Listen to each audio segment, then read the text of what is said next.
అన్నీ ఇక్కడే ఉన్నాయిగా. ఓకే అండి, సరే. పెన్ను. ఈరోజు ఏమేమి చెప్పుకుంటున్నాం అండి? నేను మిస్ అయిన చాప్టర్ 2 ఉన్నాయి, అంతేనా? ఉమ్. ఏంటండి మిస్ అయిన చాప్టర్స్? లేబర్ కదా. సెకండ్ చాప్టర్ ఏంటండి మిస్ అయింది నిన్న? Over heads. ఓకేనా? నిన్న నిన్న సిలబస్లోకి మిస్ అయింది, అంతేనా కదండి? తర్వాత ఏంటి పార్ట్ బిలో ఇంకేం మిగిలే మనకి? కాస్టింగ్ మెథడ్సా అండి? ఈ రెండు కాకుండా ఇంకేం మిగిలే?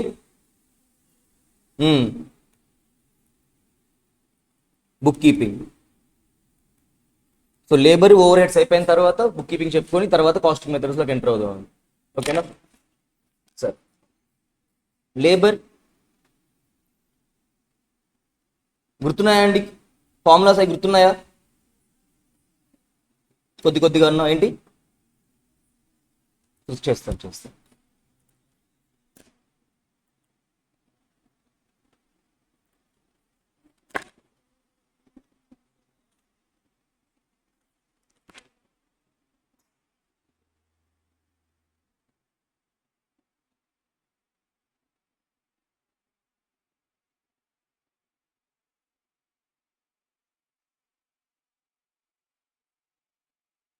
లేబర్ నుంచి ఎన్ని మార్క్స్ రావచ్చు అనుకుంటున్నారు మీరు? ఒక 4 మార్క్స్ రావచ్చు అండి. ఓకేనా? ఈసారి నాకు తెలిసి మీకు రీప్లేస్మెంట్ మెథడ్ అడగొచ్చు అనుకుంటున్నాను. Separation method, turnovers గుర్తున్నాయండి?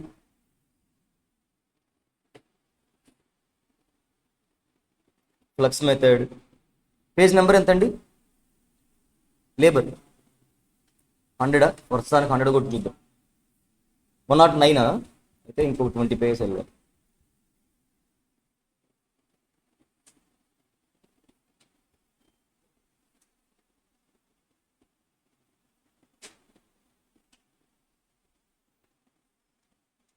Okay అండి. Employee cost. ఈ ఎంప్లాయీ కాస్ట్లో మనం ఏం ఇంక్లూడ్ చేస్తుంటామండి? ఓన్లీ లేబర్ అంటే వేజెస్, శాలరీస్ రెండు ఎంప్లాయీ కాస్ట్లో ఇంక్లూడ్ చేస్తుంటామండి. అర్థమవుతుందా? మనం దీంట్లోనే ఏమేమి చెక్ చేసుకుంటాం? మనం ఏమేమి చూస్తాం? డైరెక్ట్ కాస్ట్లు, direct employee cost, indirect employee cost. ఓకేనా అండి? ఈ రెండు కూడా ఇక్కడే చూస్తాం, మనం ఎంప్లాయీస్లోనే చూస్తాం, ఎంప్లాయీ కాస్ట్లోనే చూస్తాం. డైరెక్ట్ ఎంప్లాయీ కాస్ట్ అంటే ఏంటది? Direct wages. ఓకేనా? ఇండైరెక్ట్ ఎంప్లాయీ కాస్ట్ అంటే శాలరీస్ అవ్వండి. ఓకేనా? సో ఎంప్లాయీ కాస్ట్ అంటే ఓన్లీ శాలరీ అయినా బేసిక్గా కాదు కదా. మరి డిఏ ఇస్తే డిఏ, లీవ్ ట్రావెల్ అలవెన్స్ ఇస్తే అది కూడా, హెచ్ఆర్ అలవెన్స్ ఇస్తే అది కూడా, అవన్నీ ఏమవుతాయండి? తనకి ఎంప్లాయీ కాస్టే అవుతాయి మనకి. అవునా కాదా?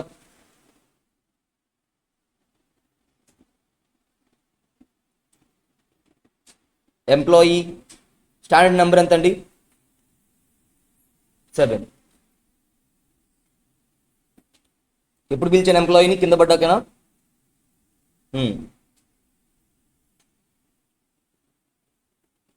ఫార్ములాస్ ఏంటండి? ఏం కనిపించట్లేదు. ఏ మెథడ్స్ ఉంటాయండి ఎంప్లాయీ కాస్ట్ కనుక్కోవడానికి? ఎలా ఉంటాయి మనకి? టైం బేసిస్ మీద, అంతేనా? ఎంప్లాయీస్కి ఎలా ఎలా ఎలా ఎలా కాస్ట్ ఇస్తాం మనం? ఆర్లీ బేసిస్ మీద ఇస్తాం, లేదా పర్ యూనిట్ బేసిస్ మీద ఇస్తాం మనం. దాన్ని పీస్ రేట్ అంటాను. ఎన్ని యూనిట్స్ చేస్తే అన్ని యూనిట్స్ బేస్ మీద ఇస్తాను. లేదు, దాంతోపాటుగా ఏం చేస్తూ ఉంటానండి? బోనస్ కూడా వాళ్ళకి ఇస్తూ ఉంటాను. ఓకేనా? Piece rate. ఓకే. ఫస్ట్ మనం టైం రేట్ మెథడ్ చూద్దాం, తర్వాత పీస్ రేట్ మెథడ్ చూద్దామండి. మనం చెప్పుకునేటప్పుడు ఎలా చేస్తాం? మనం ఫస్ట్ పీస్ రేట్ మెథడ్ చెప్పుకున్నాం, తర్వాత టైం రేట్స్కి వచ్చాం. ఓకేనా? సరే, ఇప్పుడు కూడా అలాగే వెళ్దాం. డిఫరెన్షియల్ పీస్ రేట్ అండి, పీస్ రేట్ మెథడ్స్ అండి. ఫస్ట్ మనం ఏం చూసాం? టైలర్. అవునా? టైలర్ డిఫరెన్షియేట్ మెథడ్ ఏం చెప్తాడండి మనకి? ఈ పర్సన్ అప్ టు 80% వరకు ఏం చేయాలండి? ఒకవేళ తను పర్ఫామ్ చేస్తున్నప్పుడు ఎఫిషియన్సీ 80% వరకు కానీ వర్క్ చేస్తే తనకి 100% ఏం చేయమంటున్నాడు? వేజెస్ ఇచ్చేయమంటున్నాడు. సారీ అండి, సారీ ఏం చెప్తాడండి టైలర్? ఏం చెప్తాడు? ఒకవేళ నువ్వు చెప్పినంత వరకు తను చేయకపోతే తనకి ఎంత వేజెస్ ఇమ్మంటాడు? 80% ఇమ్మంటాడు. లేదా నువ్వు చెప్పిన దానికంటే వర్క్ తను ఎక్కువ బెటర్గా చేశాడంటే తనకి ఎంత ఇమ్మంటాడు? 120% ఇమ్మంటాడు. అంతేనా అండి? గుర్తులేదా? మన మెటీరియల్ కొంచెం బెటర్గా ఉంటుంది. సరే ఇక్కడ చెప్తాను చూడండి. According to Taylor, if workers are efficient అంటే ఏంటండి, మీరు చెప్పిన వర్క్ చేశారు లేదా మీరు చెప్పిన దానికంటే బెటర్గా వర్క్ చేశారు, ఓకేనా, they should be paid 120% of normal piece rate అండి. అర్థమవుతుందా? మీరు 100% చేస్తే ఏం చేయాలి? వాడికి 100% ఆర్ మోర్, వాడికి 120% ఇవ్వాలండి. బిలో 100% చేశాడండి, ఎంత ఇస్తాను వాడికి? 80% ఆఫ్ నార్మల్ వేజ్ ఇస్తానండి, అంతే. ఓకేనా? నెక్స్ట్ ఇంకొక మెథడ్ ఎవరండి? మెర్రిక్ డిఫరెన్షియల్ పీస్ రేట్ మెథడ్ అండి. ఇవన్నీ పీస్ రేట్స్. టైలర్, మెర్రిక్, ఓకేనా, గాన్ టాస్క్, ఇవన్నీ. మెర్రిక్ ఏం చెప్తాడండి? అప్ టు 83% వరకు ఏం చేయాలి మీరు? నార్మల్ పీస్ రేట్ ఇస్తారండి, ఓకేనా. 83 to 100% ఏం చేస్తారు మీరు? 110% ఆఫ్ నార్మల్ పీస్ రేట్ ఇస్తారండి. అన్ని పీస్ రేట్స్, ఓకేనా. అండ్ అబోవ్ 100% చేస్తే ఏం చేస్తానండి? 120% ఆఫ్ ఆర్డినరీ పీస్ రేట్, ఓకేనా అండి. 120% ఇస్తాను. జాన్ టాస్క్లో ఏం చేస్తానండి? అప్ టు ద స్టాండర్డ్ వరకు ఏం చేస్తానండి నేను? బిలో ద స్టాండర్డ్ అయింది అనుకోండి, అప్ టు ద స్టాండర్డ్ ఏం చేస్తాను నేను? గ్యారంటీ టైం రేట్ ఇస్తానండి వాడికి, ఓకేనా. స్టాండర్డ్ వరకు వచ్చేసాడు అంటే 100%, బిలో 100 అయితే ఏం చేస్తాను నేను? గ్యారంటీగా 100% పే చేస్తానండి వేజెస్, ఓకేనా. ఎగ్జాక్ట్గా 100 ఉంటే వాడికి ఏం చేస్తాను నేను? 120% ఇస్తానండి, ఓకేనా. ఎట్లా? టైం రేట్లో వాడికి ఇస్తున్న దానికి 120% ఇస్తానండి. అలా కాకుండా వాడు 100% ఎక్కువ చేస్తే ఏం చేస్తాను నేను వాడికి? ఇక్కడ నేను పీస్ రేట్ ఫాలో అవుతాను. అర్థమవుతుందండి? ఇక్కడ నేను ఏం చేస్తాను వాడికి? హై పీస్ రేట్ ఇస్తానండి. High piece rate entire output కోసం హై పీస్ రేట్ ఇస్తానండి. ముందు ఏం చేస్తాను నేను? అప్ టు ద 100% వరకు ఏం చేస్తానండి నేను? గ్యారంటీ టైం రేట్ ఇస్తాను వాడికి, ఓకేనా. వాడు చెప్పిన టైం ఎంతవరకు చెప్పాడో అంతవరకు ఇస్తానండి. స్టాండర్డ్ చేశాడు 100% చేస్తే ఏం చేస్తాను నేను? 120% ఆఫ్ టైం రేట్ ఇస్తాను, ఓకేనా. అబోవ్ 100 చేశాడండి, అప్పుడు ఏం చేస్తాను నేను? పీస్ రేట్ ఇస్తాను నేను వాడికి, ఓకేనా. అప్పుడు ఏం చేస్తానండి? హై పీస్ రేట్ ఇస్తానండి. మన క్వశ్చన్లో ఇచ్చేస్తాడు హై పీస్ రేట్ ఎంత అని ఇచ్చేస్తాడు, ఓకేనా. So high piece rate into total number of output. అర్థమవుతుందా అండి? పీస్ రేట్ అని పక్కన high piece rate into time రాస్తారా అండి మీరు? రాయకూడదు. ఎలా రాస్తారు? హై పీస్ రేట్ అంటే ఒక యూనిట్కి ఎంత వస్తుంది అని అండి. ఇంటూ ఏం చేయాలి? ఖచ్చితంగా మీరు నెంబర్ ఆఫ్ యూనిట్సే వేయాలి. అర్థమవుతుందా? ఓకే, ఇవి మీరు చేస్తారు కదండి. నెక్స్ట్ వచ్చేసరికి పీస్ రేట్ అయిపోయిందండి. ఈ పీస్ రేట్లో 3 ఉన్నాయి. తర్వాత ఏంటి? Time rates. Okay, normal time rate అండి. నార్మల్ టైం రేట్ అంటే ఎలా ఉంటుందండి చెప్పండి? గుర్తుందా? వేజెస్ ఎలా ఇస్తానండి నేను? Number of hours time into rate per hour, ఇంతే కదండి నార్మల్ టైం. ఓకే, ఇంక ఇవన్నీ కామనేనండి. తర్వాత బోనస్ ఇస్తున్నప్పుడు నేను బోనస్ సిస్టమ్ దగ్గర మారిపోతూ ఉంటుందండి, అవునా కాదా? టైం ఇస్తున్నప్పుడు నేను టైంతో మాట్లాడుతూ ఉన్నప్పుడు, ఓకే. ఇంకా పీస్ రేట్స్ ఉన్నారా అండి? ఓకే, సరే. ఇంకా పీస్ రేట్స్ ఉన్నాయి, ఇవి కూడా చూద్దామండి. ఇంకా ఏమున్నాయి? ఎమర్షన్ ఎఫిషియన్సీ సిస్టమ్ అండి, ఓకేనా. ఎమర్షన్ ఎఫిషియన్సీ సిస్టమ్ ఏం చెప్తాడండి? అప్ టు 66.67% ఏం చేయాలి మీరు? గ్యారంటీడ్ పేజ్ ఇస్తారండి. అర్థమవుతుందా? 100% ఇచ్చేస్తాను నేను, ఓకేనా. 66.67 నుంచి 100% ఎఫిషియన్సీకి ఏం చేస్తానండి నేను? ఎంత? 120 అండి. 120% ఏం చేస్తాను వీడికి నేను? వేజ్ రేట్ పే చేస్తానండి, ఓకేనా. అండ్ అబోవ్ 100 అయితే ఏం చేస్తానండి నేను? అబోవ్ 100 ఏం చేస్తాను? ఎవ్రీ 1%కి ఏం చేస్తానండి నేను? వాడికి 1% బోనస్ని ఇంక్రీజ్ చేసుకుంటూ వెళ్తాను. అంటే 120 ప్లస్ ఇంకా 101 ఉంది అనుకోండి, 1% బోనస్ ఎక్స్ట్రా. అర్థమవుతుందా? 102% చేసాడండి, 2% బోనస్ ఎక్స్ట్రా ఇస్తాను నేను. ఇది ఈ 120 కాకుండా, ఓకే. నెక్స్ట్ బీడెక్ సిస్టమ్ ఏం చెప్తుందండి? ఓకే, ఇవన్నీ తర్వాత చూద్దామండి. Individual bonus plans. నెక్స్ట్ హాస్లే బోనస్ ప్లాన్ ఏం చెప్తారండి? హాస్లే 50% బోనస్ ఇమ్మంటాడండి. జనరల్గా బోనస్ ఎలా ఇస్తానండి, నేను దేని మీద బోనస్ ఇస్తాను ఎప్పుడైనా కూడా, నేను టైం సేవ్డ్ మీద ఇస్తానండి. ఓకేనా. నార్మల్ వేజ్ ఎలా ఇస్తానండి జనరల్గా, నేను time into rate per hour. ఇదేమవుతుంది నాకు, నార్మల్ వేజ్ అవుతుందండి. ఓకేనా. నేను వీడికి 100 hours వర్క్ చేయమని చెప్పాను, వీడు 80 hours చేసేసాడు. అంటే 20 hours ఏమైందండి, వాడికి మిగిలే నాకు మిగిలే, అవునా కదా. సో దీని మీద ఏం చేయాలి, నేను బోనస్ ఇవ్వాలి. నేను చెప్పిన దానికంటే తొందరగా చేశాడు కాబట్టి నేను బోనస్ ఇస్తాను. వాడు ఎంత బోనస్ ఇస్తాను అంటే, హాస్లో ఏం చెప్తాడంటే, టైం ఎంత సేవ్ చేసావు దాంట్లో 50% ఇచ్చేయి అంటాడండి. ఒక 50% నీకు, ఒక 50% వాడికి, ఇద్దరే టైం మిగిలింది కదండి. ఇప్పుడు నేను వర్కర్ నేనేం చేయొచ్చు, ఇంకొక జాబ్ చేసుకుంటాను 20 hours. అర్థమవుతుందా. తను ఏం చేసుకుంటాడు, త్వరగా డెలివరీ తీసుకుని ఇంకొక ఆర్డర్ తీసుకుంటాడు ఓనర్ కూడా. అర్థమవుతుందా. తనకి ఎన్ని అవర్స్ మిగిలే, 20 hours మిగిలే, నాకు 20 hours మిగిలే. అర్థమవుతుందా. నేను ఇంకేదైనా పని చేసుకోవచ్చు, తను కూడా ఇంకొక వర్క్ ఏమైనా ఆశయం చేసుకుంటూ ఉంటాడు. అర్థమవుతుందా. సో ఇద్దరికి బెనిఫిషియల్గా ఏం చెప్పాడు, హాస్లే 50% ఇచ్చేయమంటాడు. 50% నీకు, 50% తనకి అన్నట్టుగా. ఓకేనా. సో ఏం చేస్తాడండి, 50% ఆఫ్ టైం సేవ్. అర్థమవుతుందా. ఈ 20 hours ఇంటూ మళ్ళీ ఆర్ ఇంటూ 50%. అర్థమవుతుందా అండి. చూడండి నార్మల్గా ఎలా ఉంటుంది నాకు, time into rate per hour, ఇది నాకు నార్మల్ వేజ్ అండి, అవునా. ప్లస్ ఇప్పుడు నేను బోనస్ ఇవ్వాలి అనుకుంటున్నాను. హాస్లో ఏం చెప్తున్నాడంటే 50% ఆఫ్ టైం సేవ్డ్కి ఇచ్చే అంటున్నాడండి. టైం సేవ్డ్ అంటే ఏంటి, time saved into rate per hour, అంతేనా. ఇది ఫార్ములా. అర్థమవుతుందా. హాస్లే వైర్ ఏం చెప్తారంటే అండి, ఈ 50% కాదు కానీ 33.33% ఇవ్వు అంటాడండి. ఇది హాస్లే వైర్ ఫార్ములా. ఓకేనా. అర్థమవుతుందా. నెక్స్ట్ రో 1 ఏం చెప్తాడంటే అండి, ఈ 50% 33% కాదు. ఓకేనా. నీ ఎఫిషియెంట్గా నీ టోటల్ టైం అలౌడ్లో, ఓకేనా, నువ్వు ఎంత టైం అయితే సేవ్ చేసావో, ఓకేనా, ఆ పోర్షన్ ఆఫ్ బోనస్ నీకే అని చెప్పేస్తున్నాడు. అర్థమవుతుందా నేను చెప్తుంది. నువ్వు 20% టైం సేవ్ చేసావు కాబట్టి నువ్వు 20% టైం నువ్వు తీసేసుకో. అర్థమవుతుందా. ఆ రేటు, ఆ టైం సంబంధించిన మొత్తం నీకే, నువ్వు తీసేసుకో 20% వరకు, మిగతా 80% రాదు.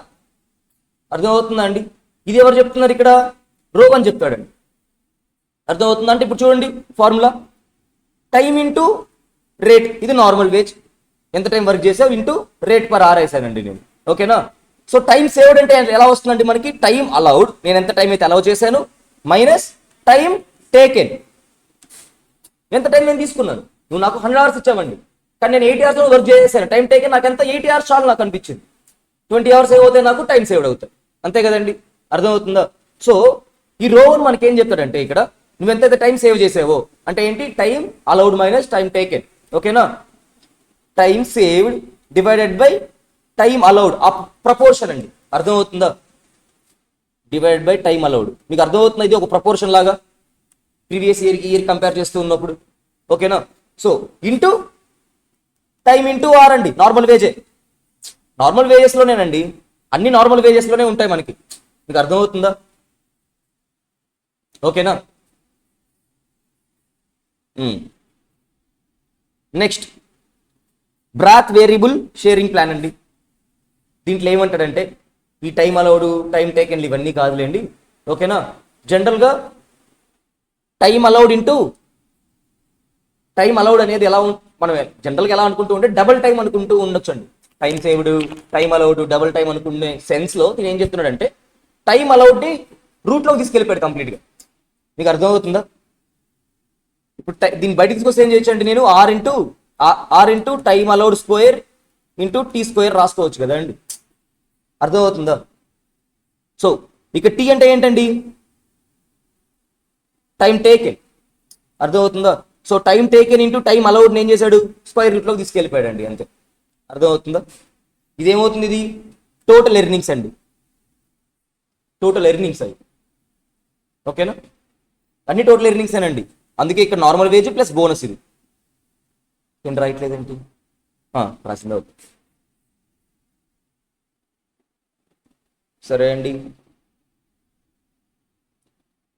సో ఇవన్నీ కూడా ఏం చేయాలంటే, మీరు యాడ్ చేసుకోవాల్సిందే. ఏది, సూపర్వైజర్ శాలరీ, లేకపోతే బోనస్ ఇస్తే బోనస్ని మన దాంట్లోకి యాడ్ చేసేస్తాం. లీవ్ ట్రావెల్ అలవెన్స్, ఓకేనా.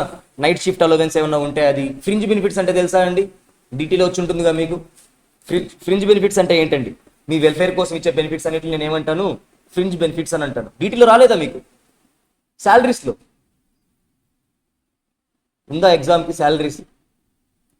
మరి ఫ్రింజ్ బెనిఫిట్స్ రాకుండానే శాలరీ చాప్టర్ అయిపోయిందా మీకు? పర్లేదులేండి, ఏం కాదు ఏం కాదు ఏం కాదు. ఫ్రింజ్ బెనిఫిట్స్ అంటే ఏంటండి? ఏం చెప్పాను? మీ వెల్ఫేర్ కోసం నేను సమ్ బెనిఫిట్స్ ఇస్తూ ఉన్నానండి. ఓకేనా? ఏది ఇప్పుడు చెప్పనా? మీకు గుర్తొచ్చేలా చెప్పనా? మీ పిల్లాడికి హాస్టల్లో చేరితే 2 పిల్లల వరకు సమ్ అమౌంట్ ఇస్తాను, 1500 వరకు పర్ చిల్డ్రన్, హాస్టల్ అలవెన్స్, ఇవన్నీ ఫ్రింజ్ బెనిఫిట్స్ అండి. ఓకేనా? సరే. సో ఎంప్లాయీ ఇచ్చే కాంట్రిబ్యూషన్ కూడా ఏమవుతుందండి మనకి? అది పేమెంట్లోకే వస్తుంది, శాలరీస్లోకే. ఎంప్లాయీ కాస్ట్లు ఇవన్నీ. సరే, ఒకసారి ఇచ్చేయండి. అవసరమా? సరే చేయండి, మీకోసం కాకపోయినా. యాక్చువల్లీ నేను క్లాస్ మీకోసం మాత్రమే చెప్తున్నానండి. ఎవరైతే బయట వింటున్నారో వాళ్ళ కోసం అయితే అసలు ఏం చెప్పట్లేదు. వాళ్ళు కావాలంటే స్కిప్ కొట్టుకుంటారు, అంతే కదా. ఇక్కడ నేను మీకు ఏం మాట్లాడకుండా మీతో ఏం మాట్లాడకుండా ఇలా యూట్యూబ్లో చెప్పినట్టుగా చెప్పుకుంటూ పోతే వర్కౌట్ అవ్వదు. వాళ్ళు కావాలంటే స్కిప్ కొట్టుంటారు 10 minutes. కాకపోతే మనం ముందు చెప్పలేము, ఇప్పుడు సోది చెప్తున్నాను కాసేపు స్కిప్ కొట్టండి అని మనం చెప్పలేము, అంతే. ఓకే, హాస్లే ఏం చెప్తాడండి? 50% ఇమ్మంటే టైం సేవ్లో, అంతేనా? సో నార్మల్గా ఎంత టైం అలౌడ్? 48 hours. నేను ఎంతవరకు చేశానండి? 40 hours చేశాను. 40 into 15 plus 50% of time saved ఎంతండి? 8 hours, అంతేనా? 8 into 15, ఓకేనా అండి? 600 ప్లస్ 60, 660, అంతే కదండి. నెక్స్ట్ వెయిర్ అంటే ఏమొస్తుందండి? ఇక్కడ ఇదే ప్లేస్ 33.33% వస్తుంది.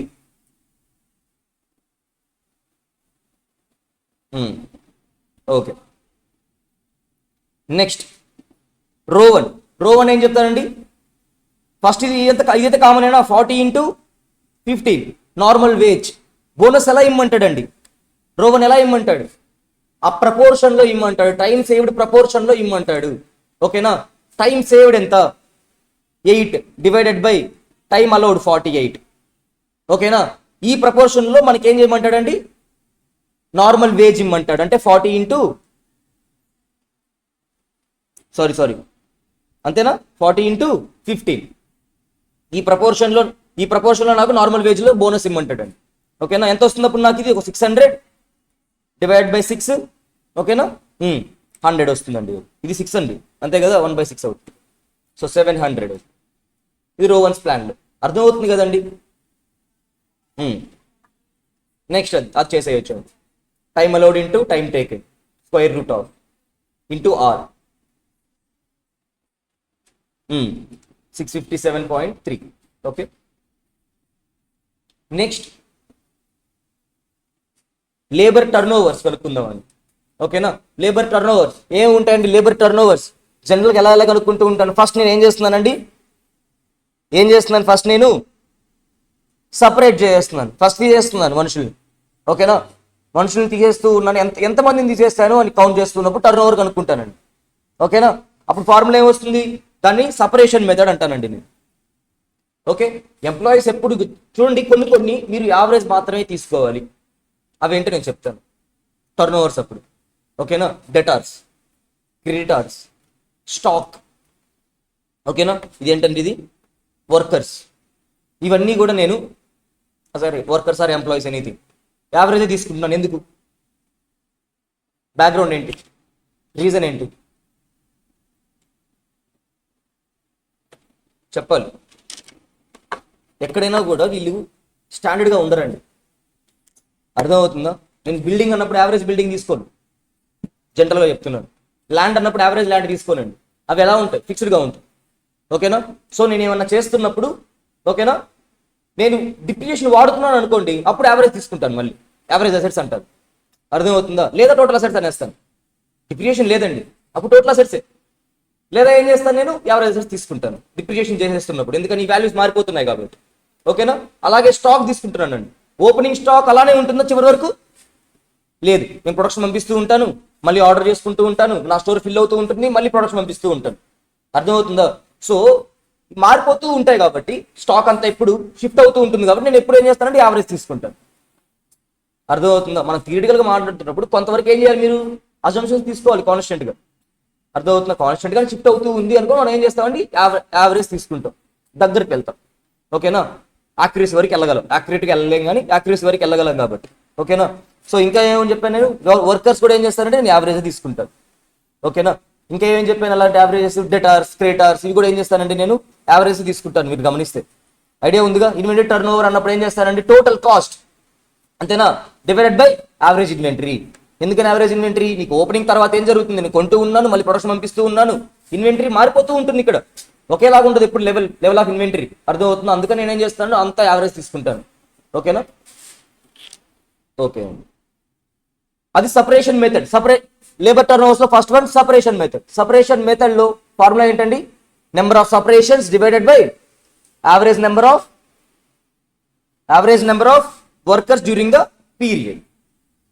అర్థమవుతుందా అండి, ఇదేంటి సపరేషన్ మెథడ్. సపరేషన్ మెథడ్ అంటే ఏంటంటే నేను తీసివేయడం. ఓకేనా, పింక్ స్లిప్ ఇచ్చాను వాళ్ళందరికీ. నెక్స్ట్ అడిషన్ మెథడ్స్ అంటే ఏంటండి, వీళ్ళు న్యూ రిక్రూట్మెంట్స్. ఓకేనా, ఓన్లీ న్యూ అండి. Okay, so number of additions divided by average number of workers during the period అండి. ఇదేమవుతుంది మీకు, అడిషన్ మెథడ్స్, ఎంతమంది కొత్తగా యాడ్ చేసుకున్నాను అనండి. ఓకేనా, రీప్లేస్మెంట్ మెథడ్ అంటే ఏంటండి, నేను తీసేయాలి అండ్ అదే ప్లేస్లోకి అడిషన్ చేసుకోవాలి. అర్థమవుతుందా అండి, దీన్ని నేను ఏమంటాను, రీప్లేస్మెంట్ మెథడ్ అని అంటానండి. ఓకేనా, అర్థమవుతుందా, అంటే మీరు కనుక్కోవాల్సింది ఇక్కడ number of additions, number of replacements, ఇవే కష్టం అండి. అర్థమవుతుందా, సో అడిషన్స్ కాదండి, నెంబర్ ఆఫ్ రీప్లేస్మెంట్స్ ఇది. ఓకేనా, number of replacements divided by average number of workers అండి. ఓకే, నెక్స్ట్ ఈ ఫ్లక్స్ మెథడ్ ఒక్కో దగ్గర ఒక్కోలా ఉంటుందండి. జనరల్గా మాట్లాడుతున్నాను, ఇది మీరు ఎలా రాస్తారనేది మీ ఇష్టం అండి. హాఫ్ రాస్తారా ఇక్కడ, హాఫ్ రాయకుండానే రాస్తారా అని బై లాజికల్గా మనం క్లాస్లో ఉన్నప్పుడు హాఫ్ చెప్పలేదు, కానీ లాజికల్గా మనం ఆలోచిస్తే హాఫ్ అనేది కరెక్ట్గానే ఉంటుంది ఎప్పుడైనా కూడా. చూడండి, ఇప్పుడు మీరు number of additions and separations రెండు ఈక్వల్గానే ఉన్నాయి అనుకుందామండి. 50 మెంబర్స్ తీసేసి 50 మెంబర్స్ కలిపానండి. ఓకేనా, నేను డివైడ్ బై 2 చేశాను, ఎంతమంది వస్తారు నాకు 50, అంతేనా. 50 + 50 డివైడ్ బై 2 అండి, నాకు ఎంత వస్తారు 50 వస్తారు.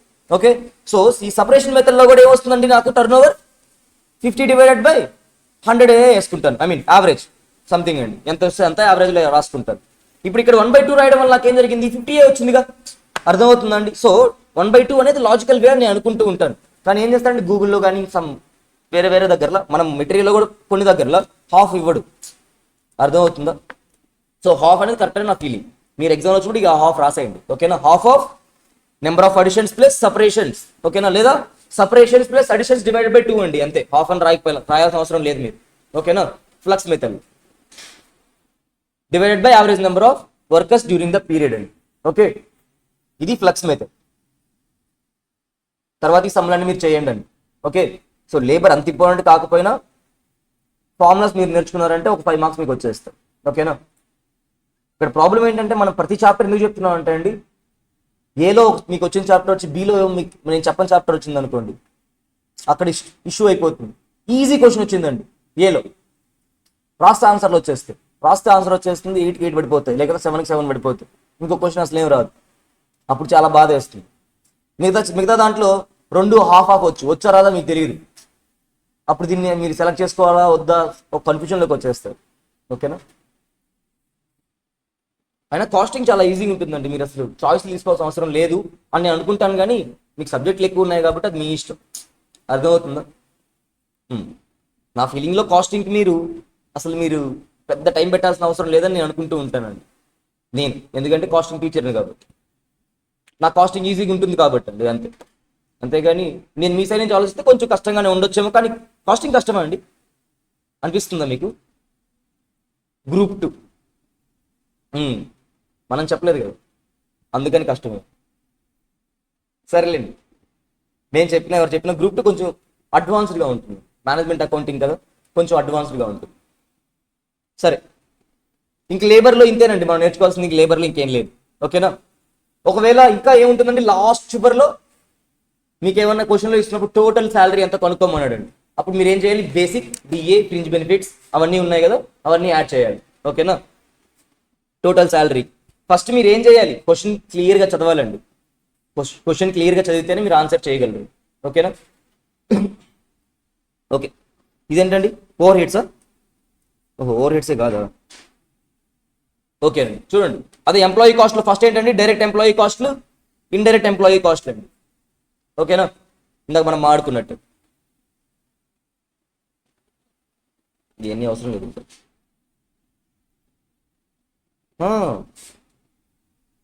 ఏదో ఉండాలండి మీకు, థీరీ కొంచెం చెప్దాం అనుకున్నానండి నేను,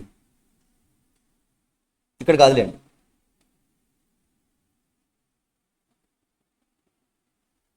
ఓవర్ హెడ్స్ డైరెక్ట్ ఎక్స్పెన్సెస్ ఏం అవసరం లేదండి. ఓకేనా? అది అడిగేది లేదు, మీకు రాసేది లేదు.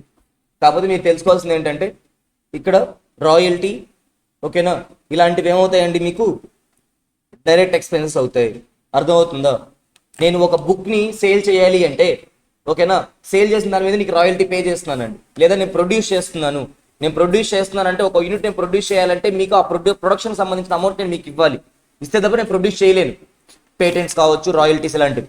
అలా అంటున్న అప్పుడు ఏమవుతాయి అవన్నీ డైరెక్ట్ మెటీరియల్ అది కాదు, లేబర్ అండి కాదు, అది ఏమవుతాయి నాకు డైరెక్ట్ ఎక్స్పెన్సెస్ అవుతాయి. అర్థమవుతుందా? అదొకటి గుర్తుపెట్టుకోండి చాలు ఈ చాప్టర్లో. ఓకేనా? ఓకే, సో డిజైన్ ఛార్జెస్ ఇవ్వండి. ఓకే, నెక్స్ట్ అండి ఓవర్ హెడ్స్. ఇప్పుడు ఓకే, ఓవర్ హెడ్స్లో మనం ఇది గుర్తుంది కదండి మీకు, అపోర్షన్మెంట్, అలొకేషన్ తెలుసు. అలొకేషన్ అంటే ఏంటి?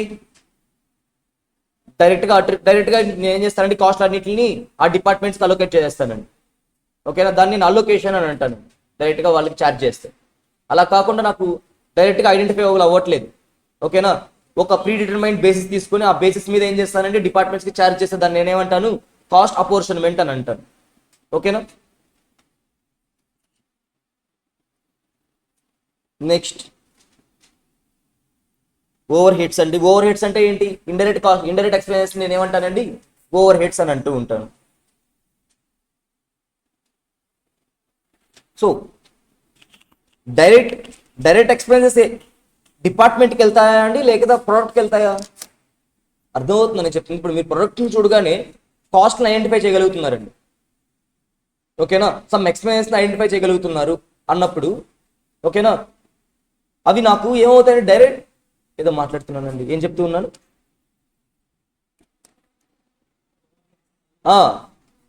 డైరెక్ట్ ఎక్స్పెన్స్, ఇండైరెక్ట్ ఎక్స్పెన్స్ అంటున్నాం అండి. ఇండైరెక్ట్ ఎక్స్పెన్స్ అంటే ఏం మాట్లాడుతున్నాం మనం? ఓవర్ హెడ్స్ అని అంటున్నాం, బాగానే ఉంది. సరే, ఇండైరెక్ట్ ఎక్స్పెన్స్ డైరెక్ట్ ఎక్స్పెన్స్ అవ్వాలి అంటే ఇక్కడ టూ ఉన్నాయండి. నేను ఇంకా కొంచెం క్లారిటీ చెప్తున్నాను మీకు. ప్రొడక్ట్ ఉందండి, ప్రొడక్ట్స్ ఆర్ ప్రొడక్ట్ ఉంది, డిపార్ట్మెంట్ ఉంది. ఓకేనా? సో నా డైరెక్ట్ కాస్ట్లు డైరెక్ట్గా డిపార్ట్మెంట్ నుంచి అర్థమైపోతున్నాయండి, ఇవి ఎక్స్పెన్స్ అయ్యాయని. అవన్నీ డైరెక్ట్ ఎక్స్పెన్స్ అయిపోతాయా అని అడుగుతున్నాను. డైరెక్ట్ ఎక్స్పెన్స్ అనేవి ప్రొడక్ట్ మీద డిపెండ్ అయి ఉంటాయా, డిపార్ట్మెంట్ డిపెండ్ అయి ఉంటాయని అడుగుతున్నానండి. ఎలా సెగ్రిగేట్ చేస్తాము? ప్రొడక్ట్తో సెగ్రిగేట్ చేస్తాం. అర్థమవుతుందా? ఒక ప్రొడక్ట్ని చూడగానే ఈ కాస్ట్లు అవుతున్నాయని తెలిసినప్పుడు అవి ఏమవుతాయి నాకు డైరెక్ట్ ఎక్స్పెన్స్ అవుతాయి. డిపార్ట్మెంట్ అన్ని ఎక్స్పెన్స్ బేర్ చేయాల్సిందే, రెంట్ ఇవన్నీ బేర్ చేయాల్సిందే డిపార్ట్మెంట్. అర్థమవుతుందా? సో కానీ ఆ డిపార్ట్మెంట్ని మీరు చూడగానే ఆ డిపార్ట్మెంట్తో మీరు అలొకేట్ చేయగలుగుతున్నారు అనుకోండి, అప్పుడు దాన్ని ఏం చేస్తారు? కాస్ట్ అలొకేట్ చేస్తారు. అర్థమవుతుందా? ఈ డిపార్ట్మెంట్ బిల్డింగ్ కి 5,000 రూపీస్ రెంట్ అండి. సో నాకేం తెలిసింది? ఆ డిపార్ట్మెంట్ కి డైరెక్ట్ గా ఐడెంటిఫైబుల్ అయిపోతుంది నాకు. సో డైరెక్ట్ గా నేను ఏం చేస్తాను? ఆ డిపార్ట్మెంట్ ఛార్జ్ చేస్తాను. దాన్ని నేనేమంటాను? కాస్ట్ అలొకేషన్ అని అంటాను. అర్థమవుతుందా? అలా కాకుండా కింద అడ్మిన్ ఆఫీస్ ఉందండి. ఆ అడ్మిన్ ఆఫీస్ ఏం చేస్తుంది? డిపార్ట్మెంట్ ఏకి, బికి, సికి మూడింటికి ఏం చేస్తుంది? వర్క్ చేస్తుంది, మూడింటి కోసంగా. ఓకేనా? అప్పుడు నేను ఏం చేస్తాను? ఒక ప్రీ డిటర్మైన్డ్ బేసిస్ తీసుకుని ఏం చేస్తానండి ఆ కాస్ట్ని 3 డిపార్ట్మెంట్లకి అపోర్షన్ చేస్తాను. అర్థమవుతుందా? మీకు డైరెక్ట్ ఎక్స్పెన్స్ అంటే అలొకేషన్, అపోర్షన్మెంట్ డిఫరెన్స్ అర్థమైందా అండి? డైరెక్ట్ ఎక్స్పెన్స్, ఇండైరెక్ట్ ఎక్స్పెన్స్ దేని మీద డిపెండ్ అయి ఉంటాయి? ప్రొడక్ట్ మీద డిపెండ్ అయి ఉంటాయి, డిపార్ట్మెంట్ మీద కాదు. ఓకేనా? బట్ కాస్ట్ అలొకేషన్, కాస్ట్ అపోర్షన్మెంట్ అనేది ఎక్కడి నుంచి వస్తుంది? ఫస్ట్ అసలు ఓవర్ హెడ్స్ లో ఉంటుందండి. డైరెక్ట్ ఎక్స్పెన్స్ లో కాదు, అసలు ఉండదు, ఇండైరెక్ట్ ఎక్స్పెన్స్ లో ఉంటుంది. ఆ ఇండైరెక్ట్ ఎక్స్పెన్స్ లో కూడా నేను డిపార్ట్మెంట్ ని డైరెక్ట్ గా ఐడెంటిఫైబుల్ చేయగలిగానండి. ఈ డిపార్ట్మెంట్ కి ఛార్జ్ అయింది అని, ఈ కాస్ట్ అయింది అని. అప్పుడు నేనేమంటాను? కాస్ట్ అలొకేషన్ చేస్తాను వాటికి. అలా నేను డైరెక్ట్ గా ఈ డిపార్ట్మెంట్కి ఎంత కాస్ట్ అయింది, ఈ కాస్ట్ అంతా ఈ డిపార్ట్మెంట్కి ఐడెంటిఫై చేయలేకపోతున్నా. అప్పుడు ఏం చేస్తాను? నేను ఒక బేసిస్ తీసుకొని కాస్ట్ ని అపోర్షన్ చేస్తాను అన్నిటికీ ఒక బేసిస్ లో. ఓకేనా? సరే,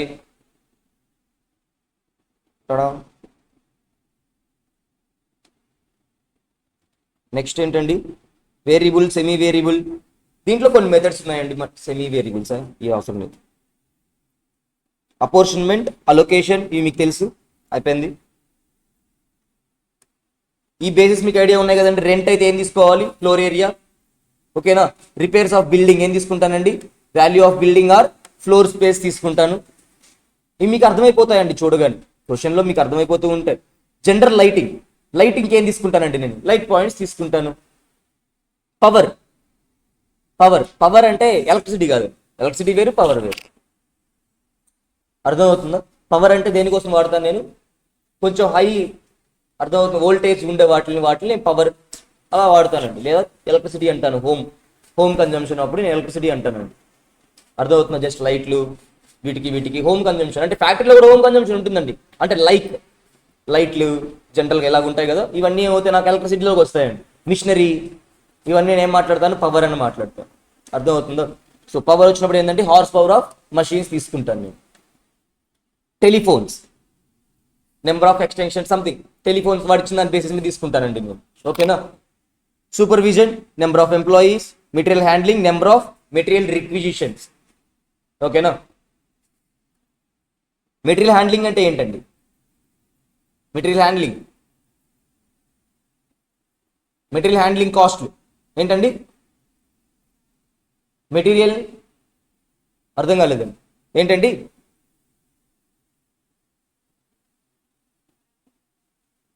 నేను రిక్వెస్ట్ చేసుకుంటానండి. నేను రిక్వెస్ట్ చేసుకుంటే నాకేం వస్తాయి, నాకు నా డిపార్ట్మెంట్కి మెటీరియల్స్ వస్తాయి, అంతేనా.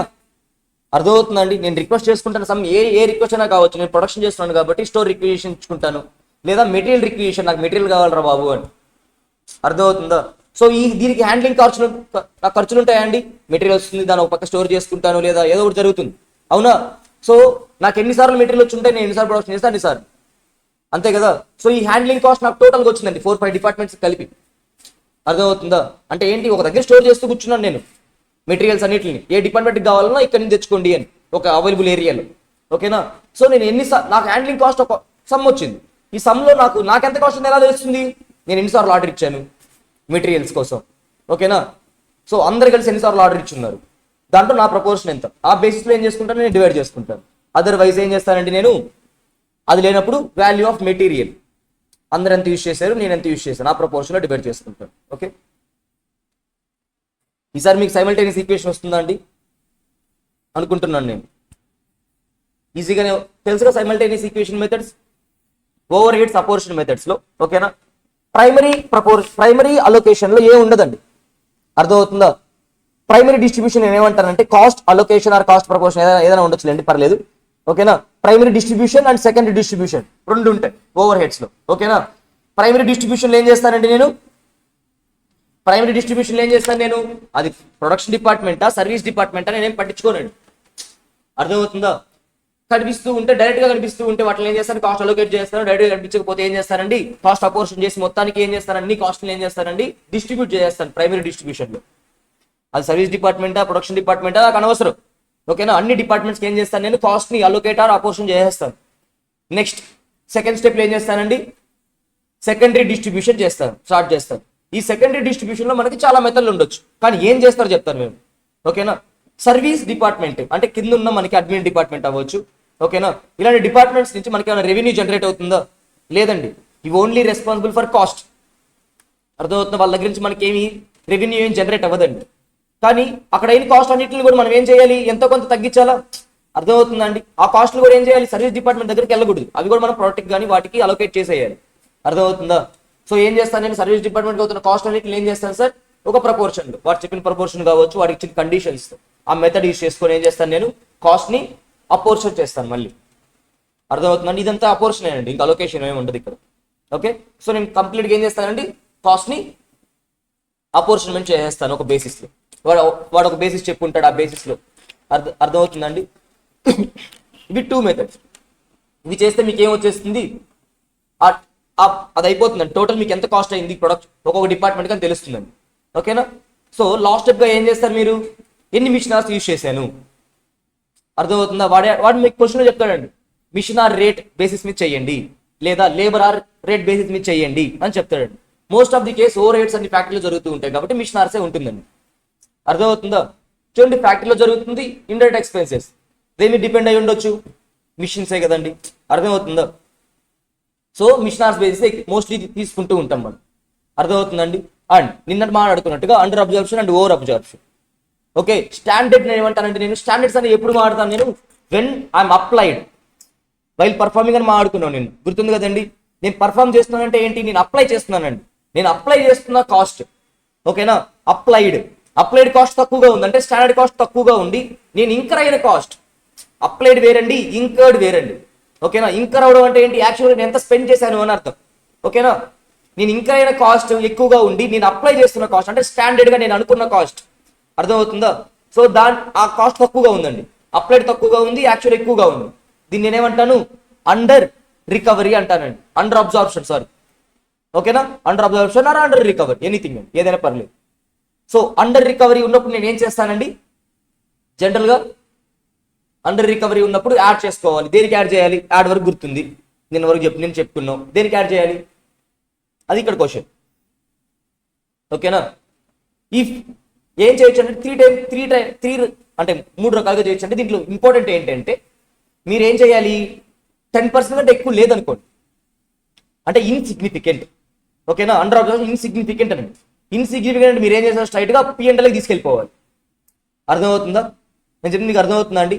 ఇన్సిగ్నిఫికెంట్ ఉందండి, టోటల్ అవుట్పుట్ లో మీకు వచ్చింది ఏమైంది, అది టోటల్ ఓవర్ హెడ్ లో మీకు ఇస్తున్న under observation or over observation అనేది యాక్చువల్ అబ్జర్వేషన్ కంటే 10% లోగా ఉందండి, అంటే సిగ్నిఫికెంట్ గా లేదు. ఓకేనా, ఇన్సిగ్నిఫికెంట్. అప్పుడు ఏం చేస్తాను, నేను ప్రాఫిట్ అండ్ లాస్ కి తీసుకెళ్ళిపోతానండి. లేదా సిగ్నిఫికెంట్ గా ఉంది, అబౌట్ 10% ఉందండి, over observation or under observation రెండు. ఓవర్ అబ్జర్వేషన్ అయితే ఏం చేస్తాను, నేను లెస్ చేస్తాను. అండర్ అబ్జర్వేషన్ అయితే ఏం చేస్తానండి, యాడ్ చేస్తాను. దేనికి అంటే సిఓజిఎస్ కి, క్లోజింగ్ స్టాక్ కి, వర్క్ ఇన్ ప్రోగ్రెస్ కి.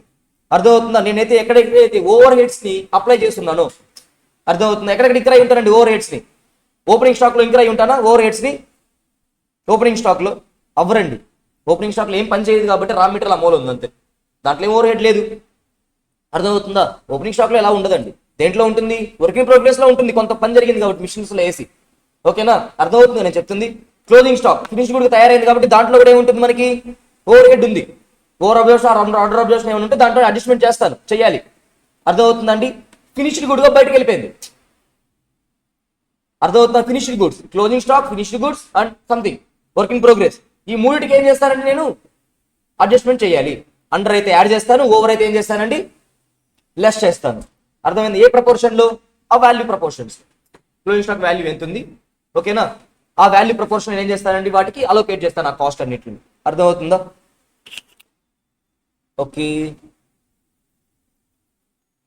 ఇది ఏమవుతుందండి, ప్రైమరీ డిస్ట్రిబ్యూషన్. ఒకసారి చూడండి, ఈ ప్రైమరీ డిస్ట్రిబ్యూషన్ ఏం చేస్తున్నాడు, రెంట్, రిపేర్స్, డిప్రిషియేషన్. రెంట్ ఏ బేస్ మీద తీస్తానండి నేను, కింద ఉన్నాయి చూడండి ఒకసారి, ఈ కింద ఉండే చెప్పండి, ఏరియా స్క్వేర్ ఫీట్ అయినా రెంట్ అంటే ఇక్కడి నుంచి చూడండి, ఇక్కడి నుంచి చెప్పండి సరిపోతుంది. రెంట్ అంటే దేనికి ఇస్తానండి నేను, ఏ బేస్ కరెక్ట్గా ఉంటుంది రెంట్ అనేది, ఏరియా స్క్వేర్ ఫీట్ అయినా. సో ఇది ఏబిసిలు రాసుకుందాం అండి, ఏబిసిడిఈ. ఓకే, సో రెంట్ ఏనా. రిపేర్స్ అంటే ఏమొస్తుందండి, రిపేర్ నెంబర్ ఆఫ్ వర్కర్సా, వేజెసా, వాల్యూ ఆఫ్ ప్లాంటా, స్టాక్ వాల్యూ ఆఫ్ ప్లాంట్ ఏనా. కింద ఇంకోటి ఉందండి, హార్స్ పవర్ ఆఫ్ ప్లాంట్ కూడా ఉంది, తర్వాత మర్చిపోకండి. వాల్యూ ఆఫ్ ప్లాంట్ అండి, ఎన్నోది డి. డిప్రిషియేషన్ ఇది కూడా ఏమవుతుందండి, వాల్యూ ఆఫ్ ప్లాంట్ ఏనా అండి, డిప్రిషియేషన్. లైటింగ్ అంటే ఏమొస్తుందండి నాకు, number of workers, stock value of plant, number area of square feet ఏమొస్తుందండి, లైటింగ్. జనరల్ గా అయితే నాకు లైట్ పాయింట్స్ వచ్చి ఉండాలి, లైట్ పాయింట్స్ లేదు కాబట్టి ఏం చేస్తానండి, ఏరియా తీసుకుంటాను. ఓకేనా, సూపర్విజన్, నెంబర్ ఆఫ్ ఎంప్లాయీస్, అంతే కదండి. Next fire insurance for stock value మీద డిపెండ్ అయి ఉంటుంది, అంతే కదండి. ఇన్సూరెన్స్ దేని మీద ఎంత వాల్యూ ఉంటే దాని మీద పర్సంటేజ్ లో ఇస్తాను నేను, అంతే కదండి ఇన్సూరెన్స్ కి. సో ఏ బేస్ లో ఉండాలి, వాల్యూ. ఈఎస్ఐ కాంట్రిబ్యూషన్ ఎవరిస్తారండి, ఎంప్లాయీ ఇస్తాడు. ఏ బేస్ మీద ఇస్తాను నేను, నీ బేస్ మీద 10%, నీ బేస్ మీద 5%, అంతే కదండి. మీ ట్యాక్స్ చదివారు కదా, అర్థమవుతుందా. వర్కర్స్ ఎంతమంది ఉంటే అంత ఈఎస్ఐ ఇస్తాను నేను, కాదు కదండి. వాడికి ఎంత పే చేస్తాను, దాని మీద పర్సంటేజ్లో ఇస్తాను వాడికి. సో ఇప్పుడు నేను ఏం బేసిస్ తీసుకోవాలి? వేజ్. అర్థమైందా? సో అలా తీసుకోవాలి మీరు బేసిస్ని. అర్థమవుతుందా? దాంట్లో ఉంటారు కదా అని తీసుకోకూడదు. వాళ్ళకి ఏ బేస్లో మనం ఇస్తున్నాం, సో అది ఇంపార్టెంట్, అది బేసిస్ అవుతుంది. ఓకేనా? సో ఈఎస్ఐ కాంట్రిబ్యూషన్ ఏమవుతుందండి? వేజెస్ అవుతుంది, C. Next power, horse power of plant అండి, ఎఫ్. ఓకేనా? ఈ బేసిస్లో మనం ఏం చేస్తాం? ఈ కాస్ట్ అనేది డివైడ్ చేసుకుంటూ వచ్చేస్తాం. ఇది ప్రైమరీ డిస్ట్రిబ్యూషన్. అండ్ సెకండరీ డిస్ట్రిబ్యూషన్లో మెథడ్స్ మాట్లాడుకుందాం అండి. ఓకేనా? అన్ని చెయ్యండి, నేను దీంట్లోనే సైమల్టేనియస్ ఈక్వేషన్ ఒకటే చేస్తానండి, రిమైనింగ్ అన్ని ఈజీగానే ఉంటే మీరు చేసేయచ్చు. ఓకేనా? ఇంకేదైనా కావాలంటే అడగని చెప్తాను, పర్లేదు. డైరెక్ట్ డిస్ట్రిబ్యూషన్ మెథడ్, దీంట్లో ఏం చెప్తారంటే అండి, స్టడీ క్వశ్చన్లో ఏం చెప్తారంటే సర్వీస్ డిపార్ట్మెంట్ ఎంతెంత ప్రొడక్షన్ డిపార్ట్మెంట్కి సర్వీస్ చేసింది, ఏ ప్రపోర్షన్ సర్వీస్ చేసిందని చెప్పేస్తాడండి. ఓకేనా? అంటే ఏంటి, ఒక సర్వీస్ డిపార్ట్మెంట్ ఇంకో సర్వీస్ డిపార్ట్మెంట్కి సర్వీస్ అనేది చేసుకోవు. అర్థమవుతుందా? డైరెక్ట్ డిస్ట్రిబ్యూషన్లో అజంప్షన్, చేసుకోవు అంటే చేసుకోవని కాదండి. అర్థమవుతుందా? వాళ్ళు వర్క్ చేసుకున్నా మనం పట్టించుకోం అంతే. ఓకేనా? అర్థమవుతుందా? దీన్ని ఏమంటాను? డైరెక్ట్ డిస్ట్రిబ్యూషన్ మెథడ్ అని అంటానండి. ఓకేనా? అంటే ఏంటి, ఇప్పుడు సర్వీస్ డిపార్ట్మెంట్లో అయిన కాస్ట్ ఉంది కదండి. ఓకేనా? సమ్ ఎంత కాస్ట్ అయిందో సర్వీస్ డిపార్ట్మెంట్లో కానీ ఎక్కడైనా, ఆ కాస్ట్ అంతా ఏం చేస్తానండి, P1 P2 P3కి మాత్రమే ఇస్తాను. మళ్ళీ S1 S2 ఏమన్నా ఉంటే వాటికి ఇవ్వను నేను. అర్థమవుతుంది? ఇంకో సర్వీస్ డిపార్ట్మెంట్ ఉంటే వాటికి ఇవ్వనండి. ఓకేనా? S1లో టోటల్ కాస్ట్ ఎంత అయింది, ఓకేనా, అది మొత్తం ఏం చేస్తాను, P1 P2 P3కి ఇచ్చేస్తాను. ఓకేనా? S2 గురించి అసలు పట్టించుకోండి. మళ్ళీ ఏం చేస్తానండి, S2 ఏం చేస్తాడు, S2 వాడు వెళ్ళి మిగతా వాళ్ళకి డిస్ట్రిబ్యూట్ చేస్తాడు మళ్ళీ. ఓకేనా? అది direct distribution method. Next step distribution method or non reciprocal distribution method అండి. Step distribution method, non reciprocal మెథడ్లో ఇంపార్టెంట్ ఏంటంటే అండి, మెయిన్ ఒకటే, ఇక్కడ ఒక సర్వీస్ డిపార్ట్మెంట్ ఇంకో సర్వీస్ డిపార్ట్మెంట్తో వర్క్ చేయించుకుంటుంది, కానీ ఈ సర్వీస్ డిపార్ట్మెంట్ మళ్ళీ ఇంకొక సర్వీస్ డిపార్ట్మెంట్కి వర్క్ చేయదండి. అర్థమవుతుందా? ఒక్కసారే వర్క్ చేస్తుంది. అంటే S2 S1 చేస్తుంది, కానీ S1 S2 చేయదు. ఓకేనా? మరి ఇప్పుడు ఏది ఫస్ట్ ఎంటర్ అవ్వాలి? అర్థమవుతుందా? నేను చెప్పి మీకు అర్థమవుతుందండి. ఇప్పుడు ప్రొడక్షన్ డిపార్ట్మెంట్స్ వచ్చాయండి, సమ్ ఉంటే చూపిస్తాను, ఒక్క నిమిషం చెండాలా, సరేలేండి ఇక్కడే చూపిస్తాను, ఇట్స్ ఓకే, తీసేసి చూపిస్తాను, 1 minute.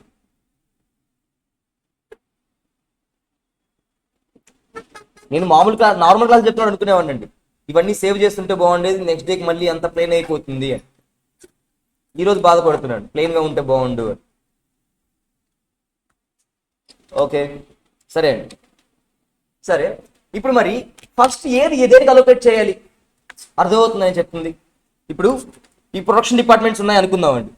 ప్రొడక్షన్ డిపార్ట్మెంట్స్ ఏమిటి, ఇక్కడ ఫ్యాబ్రిక్, అసెంబ్లీ. ఓకేనా? ఈ రెండు ఏమవుతాయండి, ప్రొడక్షన్ డిపార్ట్మెంట్స్ అనుకుందామండి. ప్రొడక్షన్ డిపార్ట్మెంట్స్ అనుకునేది ఏంటి? ఓకేనా? తర్వాత టైమ్ ఆఫీస్, స్టోర్స్, మెయింటెనెన్స్ ఇవేమవుతాయండి, సర్వీస్ డిపార్ట్మెంట్స్ అవుతాయండి. ఓకేనా? S1 S2 S3 అవుతాయి అనుకుందాం. ఓకేనా? మరి ఎవరు ఫస్ట్ ఎవరికి ఇవ్వాలి అనేది క్వశ్చన్ అండి. ఓకేనా? ఏ బేస్ మీద ఇవ్వాలి అంటే, number of activities A department అయితే ఎక్కువ చేసిందో, యాక్టివిటీస్ కాస్ట్ కాదు. ఓకేనా? Number of activities A department అయితే ఎక్కువ చేసిందో ఆ డిపార్ట్మెంట్ ఫస్ట్ ఏం చేస్తుందంటే ఇంకొక డిపార్ట్మెంట్కి ఇచ్చేస్తుంది. అర్థమవుతుందా? తర్వాత ఏంటి, నెక్స్ట్ది తర్వాత ఏదైతే ఎక్కువ యాక్టివిటీస్ చేస్తుందో అది ఇంకొకరికి ఇస్తుందండి. అర్థమవుతుందా? అలా నాన్ రెసిప్రోకల్ అంటే ఇది మళ్ళీ రివర్స్ రారు ఇంకా. అర్థమవుతుందా? జీరో అయిపోతుంది ఒకసారి అలొకేట్ చేయడం స్టార్ట్ చేస్తే. అంటే S1 S2 S3కి ఇస్తే S1 కంప్లీట్ జీరోనే అంతే. అర్థమవుతుందా? ఇంక మళ్ళీ ఎంటర్ అవుతుంది. మళ్ళీ S2 S3కి ఇస్తే S2 జీరోనే, ఇంకా S2 లేదు ఇంకా. అర్థమవుతుందా అండి? దీన్ని ఏమంటాను నేను, step down distribution method or non reciprocal distribution method అని అంటానండి. అర్థమవుతుందా నేను చెప్తూ ఉంది? సరే, ఇక్కడ ఎక్కడైనా ఉంటే చేద్దామండి ఒక సమ్, మెయిన్ సమ్ ఏదో ఉంటుంది అక్కడ చేద్దాం. తర్వాత రెసిప్రోకల్ మెథడ్ అండి.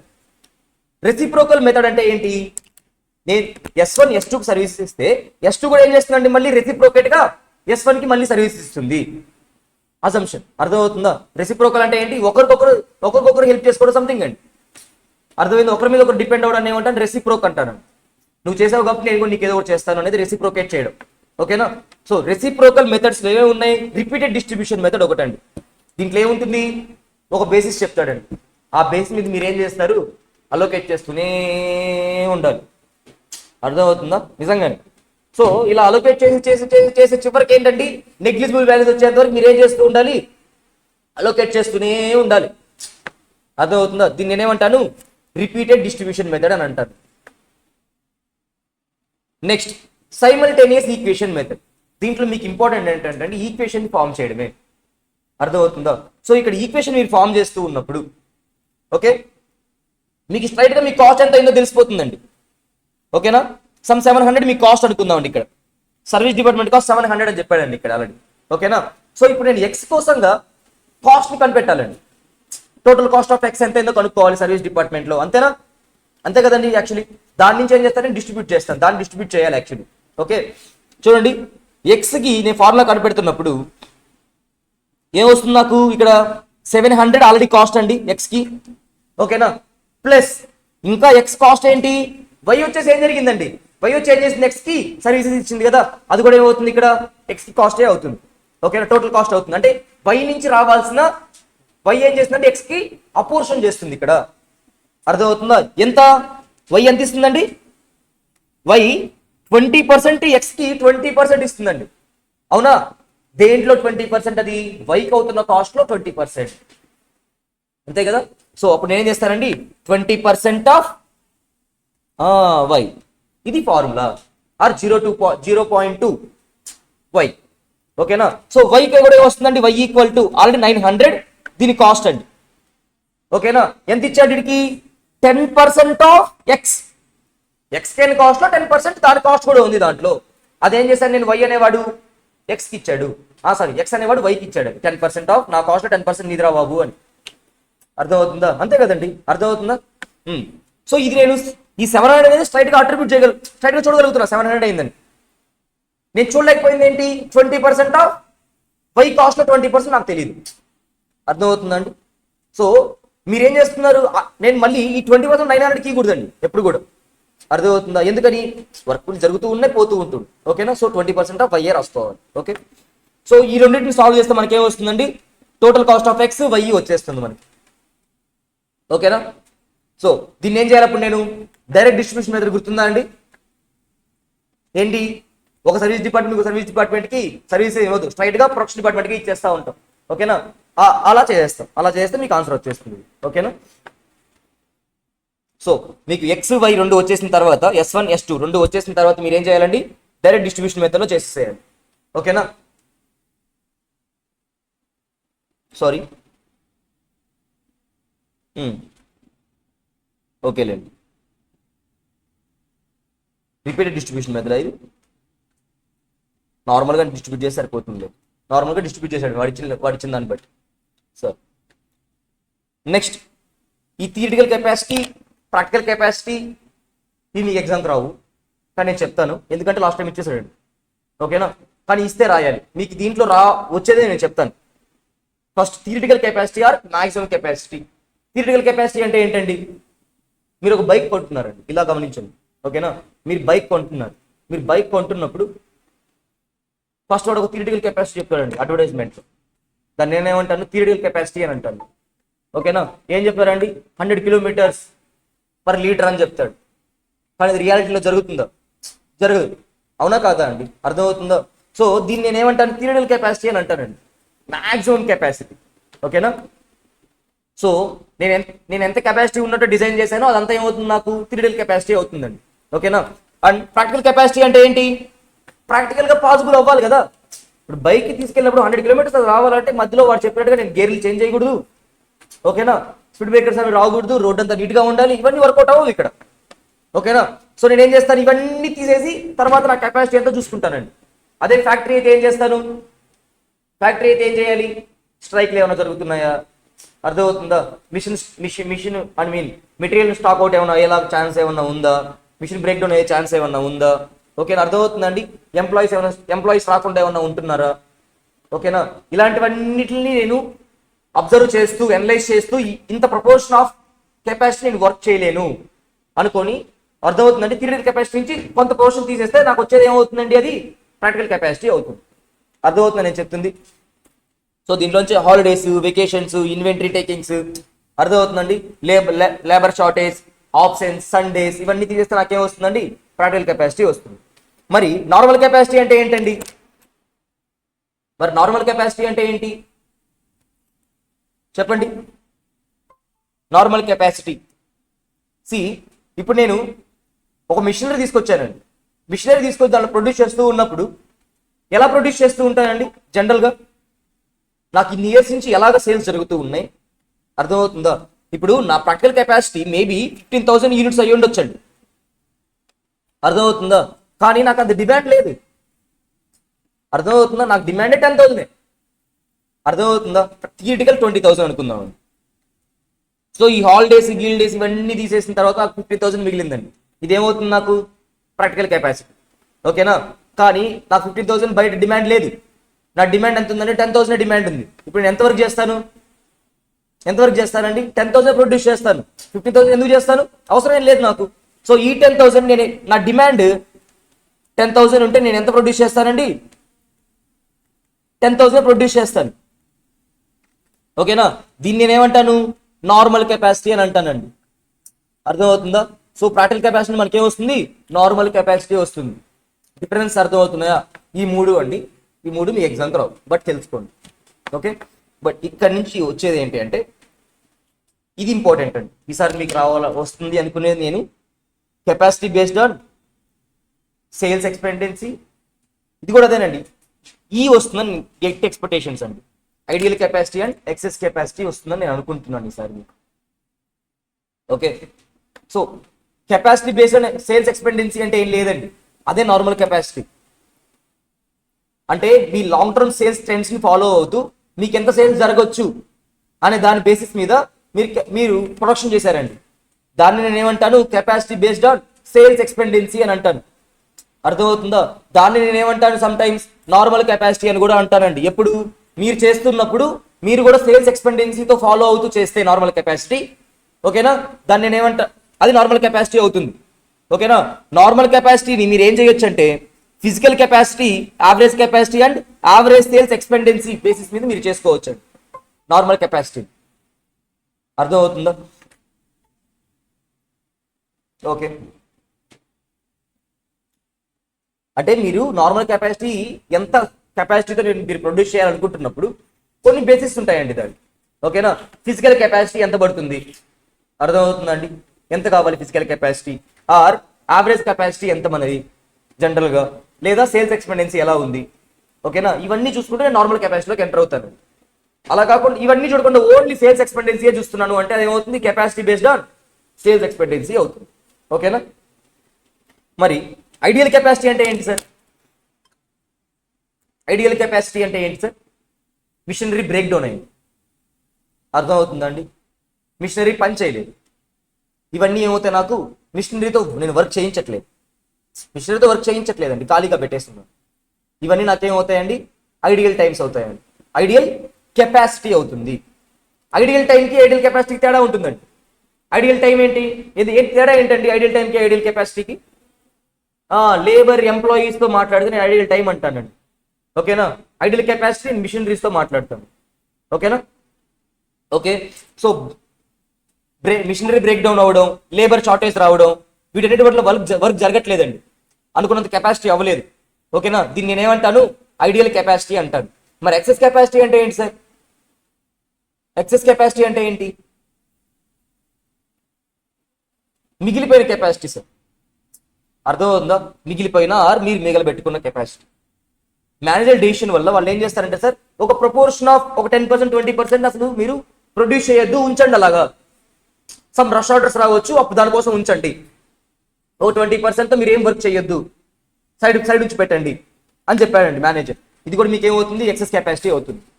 అలా కాకుండా మీకు అసలు ఒక మిషనరీతో వర్కే లేదండి, కానీ కొనేసారు ఏంటో, అర్థమవుతుందా? సో అదేమవుతుంది? అప్పుడు ఎక్సెస్ కెపాసిటీ అయిపోతుంది అది కూడా. So ideal capacity, excess capacity రెండు మీకు ఏంటండి? కాస్ట్లే, లాస్లే, అర్థమవుతుందా? సో తర్వాత ఏం చేస్తారంటే ఆ మిషనరీని రమ్మడానికి ట్రై చేస్తూ ఉంటాం మనం ఎక్సెస్ కెపాసిటీ ఉన్నప్పుడు, ఓకేనా? ఇవి excess capacity and ideal capacity అండి. సరే, ఐడియల్ కెపాసిటీ ఎలా వస్తుంది? ప్రొడక్షన్ కాజెస్ చూడండి, ఐడియల్ కెపాసిటీ కాజెస్ చూడండి. మోస్ట్లీ ఇవన్నీ అడగడండి, ఓకే పర్లేదులే. రిపిటేటివ్ మిషనరీ అడ్జస్ట్మెంట్ అండి, అంటే మిషనరీ ఊరికి నేను ప్రిపేర్ చేస్తూ ఉన్నాను, అడ్జస్ట్ చేస్తూ ఉన్నానండి, అప్పుడు ఖచ్చితంగా టైం వేస్ట్ అవుతుంది కదా. సో అది. అండ్ ల్యాక్ ఆఫ్ మెటీరియల్స్ అండి. ఓకేనా, మెటీరియల్స్ టూల్స్ లేవు, సో నేను ప్రొడక్షన్ చేయలేను, అది ఐడియల్ టైమే. Lack of supervision, inspection, instructions. So machine work అవ్వాలంటే నేను సూపర్వైజ్ చేయాలి, ఇన్స్ట్రక్షన్స్ ఉండాలి. సో దానివల్ల కూడా ఏమొస్తుందంటే నాకు ఐడియల్ కెపాసిటీ వచ్చేస్తుంది, అంటే ఆ టైం వేస్ట్ అయిపోతూ ఉంటుందని అర్థం మిషనరీకి. ల్యాక్ ఆఫ్ పవర్, కరెంట్ పోయిందండి, లేదా మిషనరీ సరిగ్గా వర్క్ అవ్వట్లేదు, వోల్టేజ్ సరిపోకపోవడం, ఇలా మొత్తానికి అయితే మిషనరీ పని చేయకపోవడం నేను ఏమంటాను, ఐడియల్ కెపాసిటీ అని అంటాను. Okay, economic causes, administration causes. Okay సరే, అడ్మినిస్ట్రేషన్ కాజెస్లో ఏముంటాయండి? అడ్మినిస్ట్రేషన్ కాజెస్లో ఏముంటాయి? నేనేమనుకున్నాను, ఎక్కువ ప్లాంట్ తెచ్చేసేయండి అని చెప్పేసానండి, మొత్తం మిగిలిపోయింది, కెపాసిటీ మిగిలిపోయింది, లేదా నేను అనుకున్నంత కెపాసిటీ కంటే ఎక్కువ కావాల్సి వచ్చింది. ఓకేనా, సరే, ఇలాంటివన్నీ దీనివల్ల ఏమవుతుంది, అడ్మినిస్ట్రేషన్ కాజెస్ అవుతాయండి ఇవన్నీ. ఎకనామిక్ కాజెస్ అంటే ఏంటండి? ఎకనామిక్ కాజెస్ అంటే ఏంటి? ఏం జరిగిందంటే, ఇప్పుడు ఎకానమిక్ కాజెస్ అంటే ఏంటంటే అండి, ఇప్పుడు సీజనల్గా ఏమైనా జరిగిందండి, సీజన్ వచ్చింది, ఈ టైం వింటర్లో ఏవి ఎక్కువ సేల్ అవుతాయండి? వూల్. అర్థమవుతుందా? మీరు ఎక్కువ తీసుకొచ్చేసారండి కెపాసిటీ. ఓకేనా, తర్వాత ఏం జరిగింది, అది మిగిలిపోయింది. ఓకేనా, అలా మిగిలిపోవడం వల్ల కూడా ఏం జరుగుతుందండి, మీకు ఐడియల్ కెపాసిటీ రావడం జరుగుతూ ఉంటుంది, లేదా ఉన్నట్టు ఎక్కువ ఆర్డర్స్ వచ్చేసాయండి. ఓకేనా, దీనివల్ల ఏం జరుగుతుంది, మీకు ఐడియల్ కెపాసిటీ క్రియేట్ అవుతూ ఉంటుంది. ఓకే, అబ్జార్ప్షన్ మీకు తెలుసు కదండి, ఓవర్ అబ్జార్ప్షన్, అండర్ అబ్జార్ప్షన్, ఇవన్నీ అయిపోయాయి. సమ్ అండి, ఏ సమ్ చేద్దాం? చివరికి వచ్చేయండి, ఒక పెద్ద సమ్ ఏదో ఉంటుంది, 50 ఏదో బాగానే ఉంటుందండి, 53యా?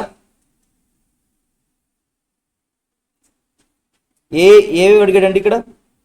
52 కంటే 3నే బెటర్ అనుకుంటున్నానండి. సైమల్టేనియస్ ఈక్వేషన్ కూడా ఉంది. 52 కూడా అదేనా అండి? 52 కూడా అదేనా? సైమల్టేనియస్ ఈక్వేషన్ ఏనా? 52 వద్దండి, చాలా ఈజీ. 52 వాడే చెప్పేశాడు మీకు. మీరు 52లో ఏం చేయాలి, ప్రైవేట్ డిస్ట్రిబ్యూషన్ చేసిన తర్వాత ఎక్స్ అనేవాడు వై అనేవాడు డైరెక్ట్ బేసిస్ మీద ఇవ్వాలండి అలొకేషన్. అర్థమవుతుందా?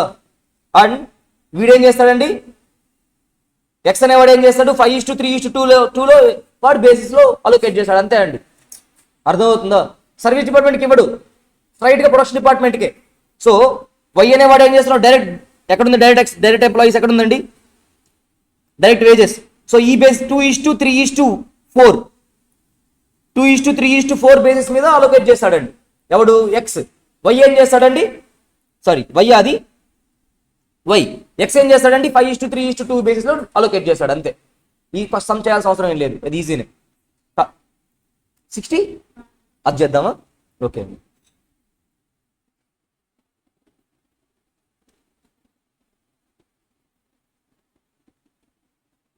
61 ఏంటండి, మీరన్నీ కావాలని ఈజీగా తీస్తున్నారా ఏంటి, త్వరగా అయిపోవాలని?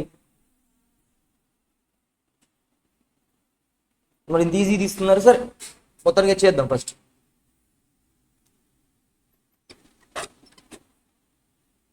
కాసేపు అండి, ఈ ఇంకని తీసేస్తాను.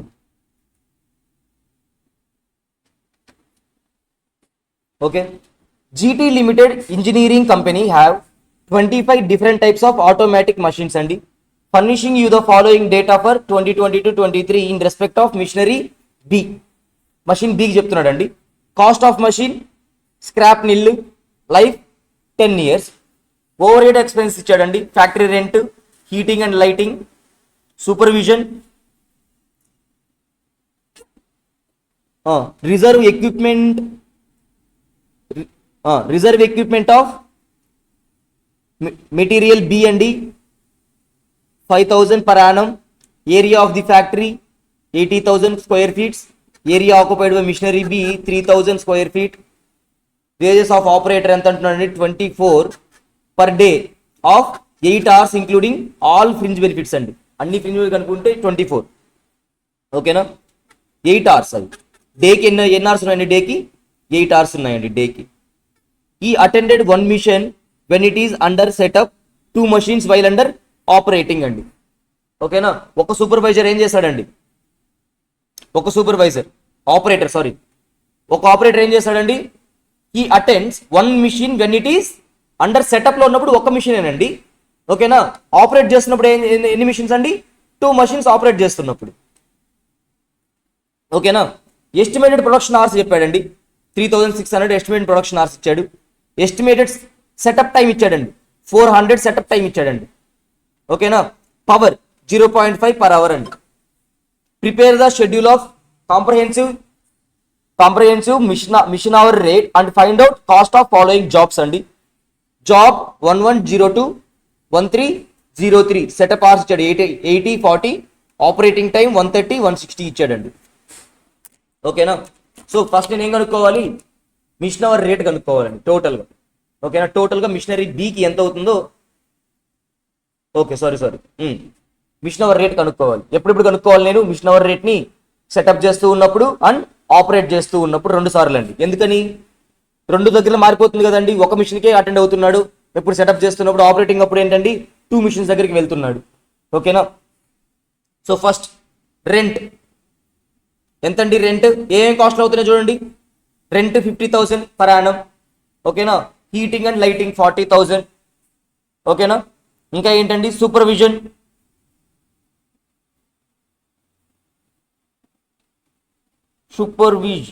ఓకే అండి. సో నేను ఏ మిషనరీ కనుక్కోవాలండి, మిషనరీ బి కనుక్కోవాలి ఫస్ట్ థింగ్. ఓకేనా, so area of the factory ఎంతండి 80,000, area of the machinery B 3,000 అండి. ఫస్ట్ ఇక్కడ నుంచి స్టార్ట్ చేద్దాం. రెంట్ అండి, రెంట్ అంటే ఎంత 3,000 డివైడ్ బై 80,000 అంతేనా. ఈ 50,000కి ఈ 40,000 కూడా హీటింగ్ అండ్ లైటింగ్ అండి, ఇది కూడా ఏరియా బేసిస్ మీద చేస్తాను నేను. ఓకేనా, 3,000 డివైడ్ బై 80,000. ఓకే, అది నాకు టోటల్ వస్తూ ఉంటుందండి. సూపర్విజన్ 1,50,000 ఏ బేసిస్ మీద అండి, సూపర్విజన్ ఏ బేసిస్ మీద, సూపర్విజన్ ఏ బేసిస్ మీద అండి, సూపర్వైజ్ చేస్తూ ఉన్నాడు. మొత్తం ఎన్ని మెషిన్స్ ఉన్నాయి చెప్పాడా, 25 మెషిన్స్ ఉన్నాయండి. ఓకేనా, దాంట్లో మిషన్ బి అనేది ఒకటి. ఓకేనా, సో సూపర్విజన్ కాస్ట్ ఏం చేస్తాను, అన్నిటికీ ఈక్వల్గా తీసేసుకుంటాను. నెక్స్ట్ డివైడ్ బై 25 చేస్తాను. రిజర్వ్ ఆఫ్ ఎక్విప్మెంట్ బి అండి, రిజర్వ్ ఆఫ్ ఎక్విప్మెంట్ బి అన్నాడు కాబట్టి స్ట్రైట్గా ఏం చేస్తాను నేను, ఆ కాస్ట్ని తీసేసుకోవచ్చు.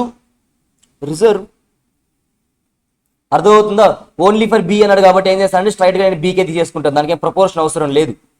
తర్వాత ఏం చెప్పాడండి, వేజెస్ ఇచ్చాడు 24 per day. ఓకేనా, 24 per day. నేను ఫస్ట్ సెటప్ గురించి ఇక్కడ ఏంటంటే ఓన్లీ ఆపరేటింగ్ దగ్గర మాట్లాడుతున్నాను. ఆపరేటింగ్ అప్పుడు ఏంటండి 2 machines అంటున్నాడు. ఓకేనా, so 2 machines 24 per day into 8 hours అండి. టోటల్ ఎంత అండి, లేదా పర్ అవర్ ఎంత అండి 3 అంతే కదా, పర్ అవర్ 3 rupees అండి. 24 into 8 కాదు, 24 divided by 8 పర్ అవర్ 3 ఇస్తున్నానండి నేను. సో ఎన్ని అవర్స్ చేస్తున్నాడు ఇక్కడ ఏమైనా చెప్పాడా, ఎన్ని డేస్ అని ఏమైనా చెప్పాడా అండి, అవర్స్ చెప్పాడు. ఒక్క నిమిషం అండి. డిప్రిషియేషన్, వేజెస్, పవర్ మనం ఏం చేస్తూ ఉన్నాం ఇప్పుడు, ఆపరేటర్ ఛార్జెస్ కనుక్కుంటూ ఉన్నామండి.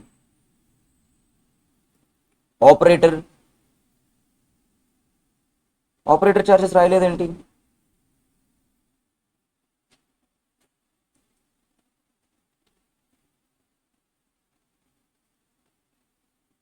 సార్ ఆపరేటర్ ఛార్జెస్ ఎక్కడ ఉన్నాయి సార్, టోటల్ స్టాండింగ్ ఛార్జెస్ అవేనా, కాదు కదా.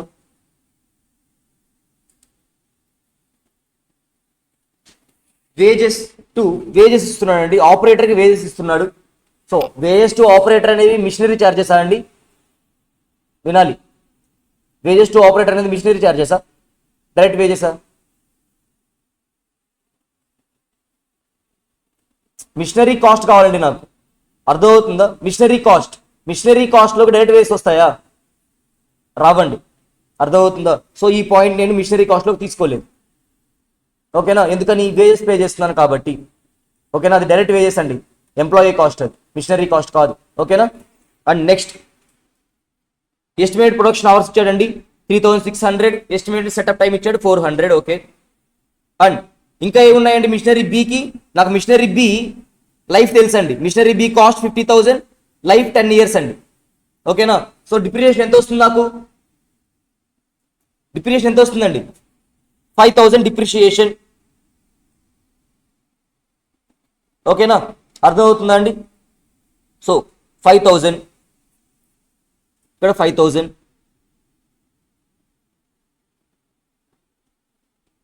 ఇక్కడ కాదండి, ఇక్కడ 5,000. ఓకే. అండ్ నెక్స్ట్ అండి ఇంకా ఏముంది? నెక్స్ట్ వేజెస్ పే చేస్తున్నాడండి. ఓకే, వేజెస్ కూడా పే చేస్తున్నాడు. సారీ అండి. వేజెస్ ఎంత? వేజెస్ 24 per day అండి. ఒక్కరోజు 24 అంటే ఎంత? పర్ అవర్కి ఎంత? 3 rupees per hour ఇచ్చానండి నేను. ఎన్ని అవర్స్ వర్క్ చేశాడండి? ఎన్ని అవర్స్ ఆపరేషన్లో ఉంది? 3,600. అంతేనా? సో 3,600.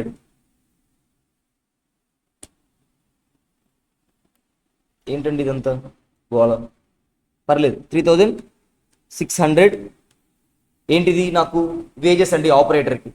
ఓకేనా? నేను ఆపరేట్ చేస్తూ ఉన్నప్పుడు, సెటప్ కాదు. అండ్ నెక్స్ట్ పవర్ అండి. ఎన్ని అవర్స్ చేశానండి నేను?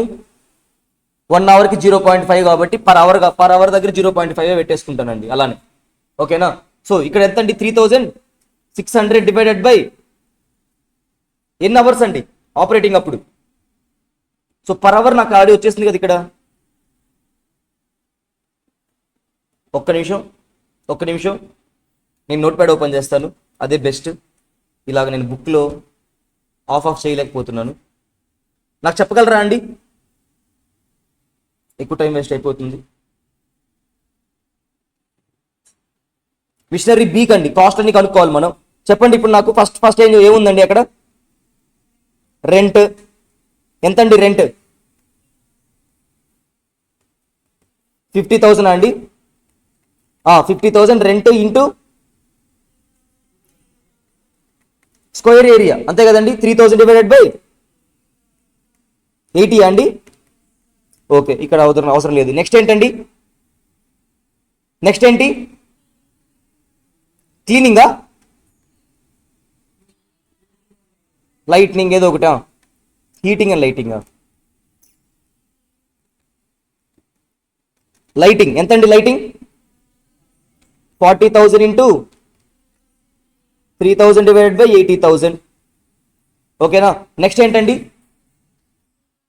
సూపర్విజన్.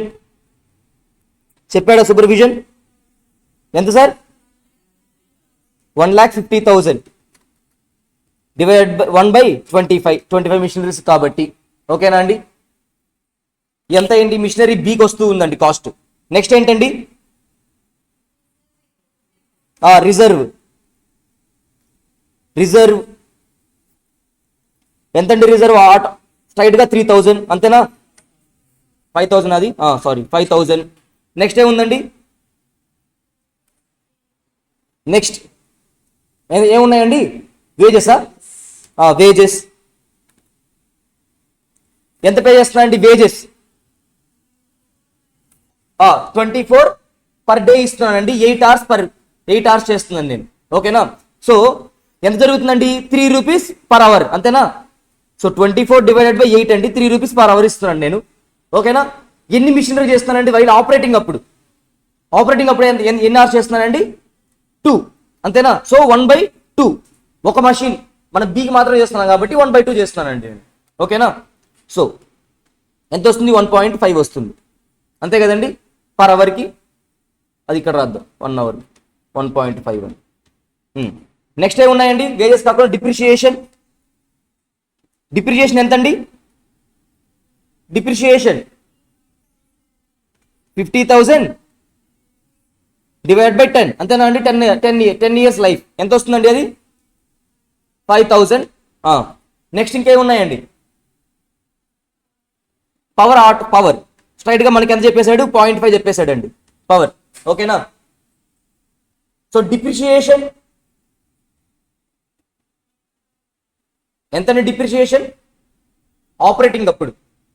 ఓకేనా. ఆపరేటింగ్ అప్పుడు డిప్రిషియేషన్ ఎంత వస్తుంది,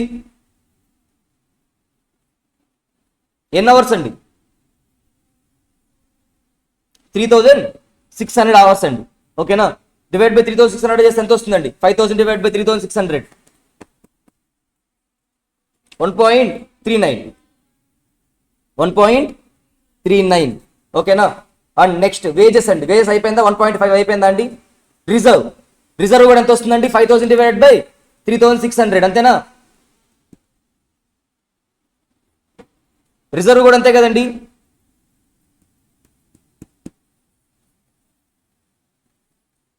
ఓకే కే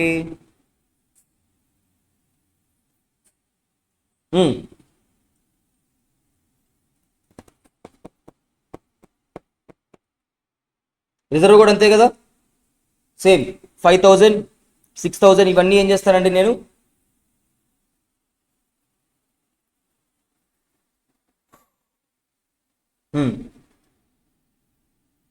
సో నేను ఇక్కడ ఏం చేస్తానండి, ఈ రెంట్ కానీ హీటింగ్ లైటింగ్ కానీ సూపర్విజన్ కానీ ఇవన్నీ ఏం చేస్తానండి నేను నార్మల్గా ఉన్నా పని చేసినా పని చేయకపోయినా వీటన్నిటికీ నేను ఏం చేయాలండి, పే చేస్తూ ఉండాల్సిందే.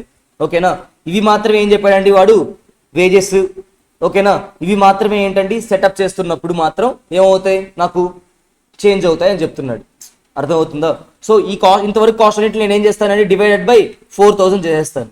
ఓకేనా. సో డివైడ్ బై 4000 చేయాలండి. ఇది డివైడ్ బై 4000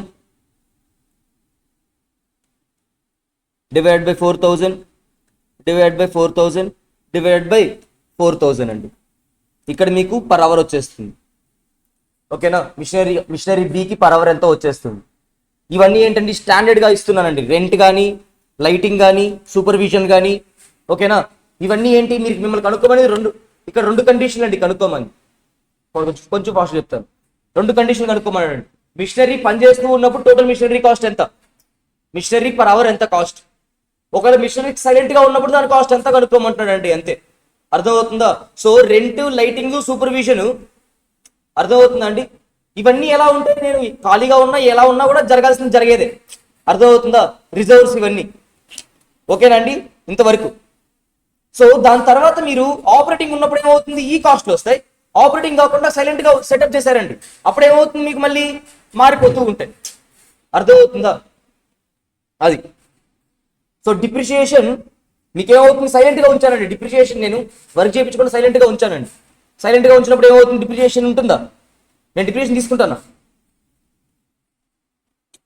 నేను సెటప్ దగ్గర డిప్రిషియేషన్ తీసుకుంటానని అడుగుతున్నానండి. సెటప్ దగ్గర నేను ఇక్కడ అండర్ సెటప్ అండి. అండర్ సెటప్ లో చూడండి ఒకసారి, రెంట్ కామనేనా, రెంట్ ఇంతవరకు కామనేనండి. కాస్ట్లు మీకు సెటప్ దగ్గర ఏం మారుతుంది, వేఎస్ మారిపోతాయి. ఫస్ట్ వేఎస్ ఎంత అండి సెటప్ దగ్గర, సెటప్ అప్పుడు నేను ఎన్ని చూస్తాను, ఎన్ని చెక్ చేస్తాను సెటప్ దగ్గర, ఏంటండి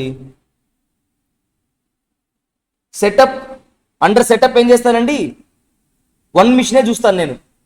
అర్థమవుతుందా. సో వేజెస్ ఎంత, 3 rupees per hour. 3 rupees per hour ఉన్నప్పుడు ఏం చేస్తానండి, నేను 1 అవర్గా నాకు కావాలి కాబట్టి 3 రాసుకుంటాను. 3 డివైడ్ బై 1. అర్థమవుతుందా. అది వేజెస్. డిప్రిషియేషన్ ఎంత వస్తుందండి అప్పుడు నాకు, సేమ్ డిప్రిషియేషనే వస్తుంది. అర్థమవుతుందా. డిప్రిషియేషన్ మాత్రం ఎప్పుడు ఎలా ఉంటుందండి, సేమ్ గానే ఉంటుంది, కాన్స్టెంటే. అండ్ ఇంకా ఏమున్నాయి మనకి కావాల్సినవి, పవర్ వస్తుందా అండి సెటప్ అప్పుడు రాదు. ఓకేనా. ఓన్లీ ఆపరేటింగ్ అప్పుడే పవర్ వస్తుంది. అలా మీరు చేయాలి. ఓకేనా. మీరు కొద్దిగా ఏం చేయాలండి, ప్రాక్టీస్ చేయాలి. ఓకేనా. సరే ఇందాక సమ్ మీద ఉండాలండి, సైమల్టేనియస్ ఈక్వేషన్ మెథడ్, అది మనకు మెయిన్ అనుకున్నాం. ఓకే చెప్పుకున్నాం కదండి అది ఇందాక. ఒక్క నిమిషం కదలదా. ఓకే చేస్తారండి సైమల్టేనియస్ ఈక్వేషన్ మెథడ్ మీరు, ఏదో ఒక్కసారి అలాగా చెప్పేసి సరిపోతుంది అంటారా, అవసరం లేదా. ఓకే ఇలా సైమల్టేనియస్ ఈక్వేషన్ వస్తుందండి, ఇది కాదు అసలు. దాన్ని మీరేం చేయాలి, నార్మల్ డిస్ట్రిబ్యూషన్ మెథడ్ లాగా డిస్ట్రిబ్యూట్ చేసేయాలని వాడు ఇచ్చిన పర్సెంటేజ్లో 10% చెప్తే అక్కడ 10%, మిగతావన్నీ ఇక్కడ ఉంటాయి. ఓకేనా? 20% అయితే 20%, రిమైనింగ్ 80% ప్రొడక్షన్ డిపార్ట్మెంట్కి ఇచ్చేస్తూ ఉండాలి టోటల్లో. ఓకేనా? సో మిమ్మల్ని ఈసారి ఆ ఎక్సెస్ కెపాసిటీ, ఐడియల్ కెపాసిటీ అక్కడ అడగొచ్చండి థియరీ అడిగితే. ఓకేనా? ఎప్పుడు ఎక్కడ అడుగు ఈ థియరీ ఎక్కడ అడుగుతున్నారు అనుకుంటున్నారు మీరు? ఫస్ట్ క్వశ్చన్ కాస్ట్ షీట్ అయిపోయిన తర్వాత ఒక 4 మార్క్స్ ఉంటుందండి, అక్కడ ఒక థియరీ పడుతుందండి మీకు. ఇంకెక్కడ థియరీ పడుతుందంటే 8th క్వశ్చన్లో థియరీ పడుతుంది, లాస్ట్ క్వశ్చన్లో థియరీ ఉంటుంది, 7th క్వశ్చన్ కూడా థియరీ ఉండొచ్చు. హాఫ్ ఏ క్వశ్చన్ ఇచ్చి ఏ ప్రాక్టికల్ ఇచ్చి బి మీకు థియరిటికల్గా అడగొచ్చు. ఓకేనా? సో థియరీ కూడా ఇంపార్టెంట్ అండి. సరే, ఇక్కడతో మనకి ఓవర్ హెడ్స్ కూడా అయిపోయింది. ఓకేనా? సో మనకి ఇంకేం ఉన్నాయి, మనకి కాస్టింగ్ మెథడ్స్ మాత్రమే ఉన్నాయండి. బ్రేక్ తీసుకోండి ఒక 15 నిమిషాలు, మనం కాస్టింగ్ మెథడ్ స్టార్ట్ చేద్దాం.